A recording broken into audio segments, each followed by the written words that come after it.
जब मायावती ने माइक उठाया तो सिर्फ आवाज नहीं गूंजी, इतिहास बोल पड़ा।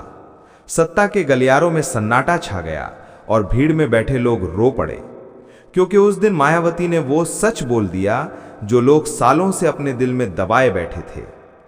उनके शब्दों ने दीवारें हिला दी और इस देश की सियासत को झकझोर कर रख दिया। आज हम आपको सुनाने जा रहे हैं मायावती के वो 5 सबसे दमदार भाषण, जिन्हें सुनकर पूरा देश कांप उठा था और सत्ता भी सोचने पर मजबूर हो गई थी। तो वीडियो को आखिर तक जरूर देखिए, क्योंकि हर शब्द आपको जोश से भर देगा। और अगर आप भी जय भीम के सिपाही हैं तो अभी चैनल को सब्सक्राइब करिए, बेल आइकन दबाइए, क्योंकि ऐसी सच्ची आवाजें हर दिन नहीं गूंजती। जब मायावती मंच पर आती हैं तो भीड़ में सिर्फ तालियां नहीं बजती, लोगों के दिलों में एक अजीब सी आग जल उठती है। एक उम्मीद की लौ जो कहती है कि अब कोई है जो हमारी बात करेगा, हमारे हक की लड़ाई लड़ेगा। ऐसा ही नजारा था उस दिन जब मायावती ने अपने पहले ऐतिहासिक भाषण में वो बातें कहीं जो सालों से लाखों लोग सिर्फ अपने दिल में दबाकर रखे हुए थे। माइक उनके सामने रखा था, हजारों की भीड़ उनके सामने थी और हवा में सिर्फ एक नाम गूंज रहा था, बहन मायावती जिंदाबाद। उस दिन का सूरज जैसे किसी नए युग की शुरुआत का गवाह बन गया था। मायावती ने जब अपने भाषण की शुरुआत की तो आवाज में ना कोई डर था, ना कोई दिखावा, बस एक सच्चाई थी जो दिल के अंदर तक उतर जाती थी। उन्होंने कहा था, ये देश जब तक जाति और भेदभाव की जंजीरों में जकड़ा रहेगा तब तक कोई भी असली आजादी नहीं पा सकता। और ये लाइन जैसे बिजली बनकर लोगों के दिलों में उतर गई थी। कई लोगों की आंखों में आंसू आ गए थे, क्योंकि पहली बार किसी ने इतने खुले शब्दों में सत्ता की आंखों में आंख डालकर सवाल किया था। मायावती का वो भाषण सिर्फ एक राजनीतिक भाषण नहीं था, वो एक जन क्रांति का ऐलान था। उस भाषण के कुछ पलों बाद ही मीडिया में खलबली मच गई थी। बड़े बड़े चैनल बहस में लग गए थे, कौन है ये महिला जिसने उत्तर भारत की राजनीति की धारा ही बदल दी। विपक्ष के नेताओं के चेहरे पर शिकन थी और समर्थकों के चेहरों पर गर्व की मुस्कान। मायावती का अंदाज किसी परंपरागत नेता जैसा नहीं था। वो बोलती नहीं थी, गरजती थी। उनके शब्द किसी किताब से नहीं, जमीन से निकले थे। उन्होंने कहा था, आज मैं उन सब की आवाज बनकर आई हूं जिनकी आवाज दशकों से दबा दी गई थी। ये लाइन जैसे किसी तूफान की शुरुआत थी। उस भाषण के अगले दिन से ही हर गांव, हर मोहल्ले, हर कस्बे में मायावती का नाम गूंजने लगा। दीवारों पर नारे लिखे जाने लगे, जो दबा था वो अब बोलेगा, बहन जी के साथ चलेगा। मायावती के पहले दमदार भाषण में सिर्फ शब्द नहीं थे, उसमें जनता की तकलीफ, समाज की पीड़ा और एक नई सोच की क्रांति थी।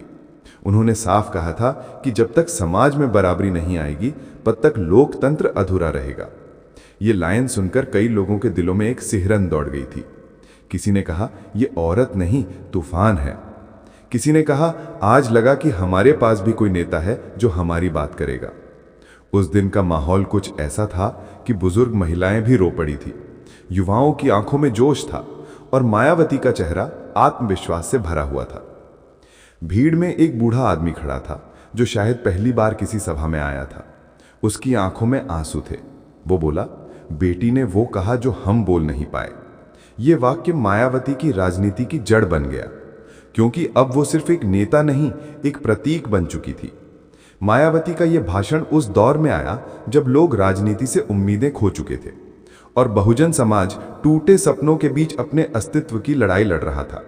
मायावती ने उन्हीं टूटे सपनों को जोड़ा और कहा, अब हमारी बारी है। इस भाषण की रिकॉर्डिंग जब देश के अलग अलग हिस्सों में चली तो लोग स्तब्ध रह गए। किसी ने कहा, ये आवाज इतिहास बदलेगी, और हुआ भी वही। कुछ महीनों बाद बहुजन समाज पार्टी की लोकप्रियता आसमान छूने लगी। मायावती के हर शब्द को लोग एक आंदोलन की तरह दोहराने लगे। युवाओं के बीच वो भाषण मैनिफेस्टो ऑफ चेंज बन गया। दिल्ली से लेकर लखनऊ तक राजनीतिक गलियारों में बस यही चर्चा थी कि मायावती अब सिर्फ उत्तर प्रदेश की नेता नहीं रही हैं, वो अब एक सोच हैं, एक आंदोलन है। मायावती ने अपने भाषण में उस दिन कहा था, मैं अकेली नहीं हूं, मेरे साथ करोड़ों लोग हैं जिनकी आवाज को दबाया गया है, अब वो सब बोलेंगे। ये लाइन आज भी लोगों को याद है, क्योंकि उस वक्त ये कोई स्लोगन नहीं था, ये जनता का घोषणा पत्र था। वो बोल रही थीं तो ऐसा लगता था जैसे पूरा समाज बोल रहा हो। भीड़ में मौजूद लोगों ने महसूस किया कि कोई है जो उनके दुख को समझता है, जो उनके साथ खड़ा है। यही वजह थी कि जब उन्होंने माइक छोड़ा तो पूरा मैदान खड़े होकर ताली बजा रहा था। लोग रो रहे थे और माइक के पीछे खड़ी मायावती बस मुस्कुरा रही थी। वो जानती थी कि अब कुछ बड़ा होने वाला है। उस भाषण के बाद सत्ता में बैठे कई लोगों की नींद उड़ गई थी, क्योंकि पहली बार किसी ने इतनी ताकत से समानता और सम्मान की बात की थी। मायावती की आवाज सिर्फ भीड़ तक नहीं, संसद तक पहुंच गई थी, और यह शुरुआत थी उस सफर की जिसने भारत की राजनीति को नई दिशा दी। मायावती ने अपने पहले भाषण से जो अलग जगाई थी, वो आने वाले सालों में लाखों युवाओं के लिए प्रेरणा बन गई। वो मंच पर खड़ी होकर कहती थीं कि अगर किसी ने हमें मिटाने की कोशिश की तो याद रखना, हम मिटेंगे नहीं, मिटाने वालों का नाम मिटा देंगे। ये लाइन सुनते ही भीड़ में ऐसा जोश उमड़ता था कि पूरा मैदान जय भीम और बहन जी जिंदाबाद से गूंज उठता था। कई पत्रकारों ने लिखा कि मायावती के भाषण ने इतिहास में वो पन्ना जोड़ दिया है जो पहले कभी नहीं लिखा गया था। लोगों को पहली बार लगा कि बहुजन राजनीति सिर्फ शिकायत नहीं, समाधान की राजनीति भी बन सकती है। और यही वजह है कि मायावती का नाम धीरे धीरे हर राज्य में गूंजने लगा।